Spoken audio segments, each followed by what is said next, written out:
Минулому році на кошти інфраструктурної субвенції, яка виділяється об'єднаним територіальним громадам, була закуплена установка Коміт 5000 в Словаччині на базі машини МАН. І сьогодні ми маємо вже європейський досвід в себе в громаді. Саме за допомогою даної установки ми розпочали ще наприкінці квітня місяця, розпочали ямочний ремонт і працюємо щоденно. Чим хороша ця установка, тому що можна зробити великий об'єм робіт за невеликий термін. Коли ми раніше наймали аналогічні автомобілі в різних підприємств, на жаль, це дуже дорого обходилося для нашої громади, для нашого бюджету. Сьогодні, маючи даний автомобіль у власності комунального підприємства, це в 3 рази дешевше. І основне в даній ситуації те, що ми відповідаємо за якість, тому що коли ти використовуєш правильні інгредієнти, правильну кількість емульсії, якісну емульсію, митий гранульований камінь, відповідно, це створюється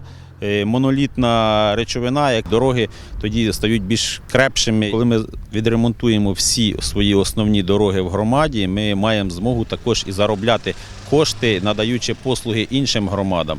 І ті кошти, які будуть зароблені, також будуть вкладатися і в подальшому в наступні ремонти доріг.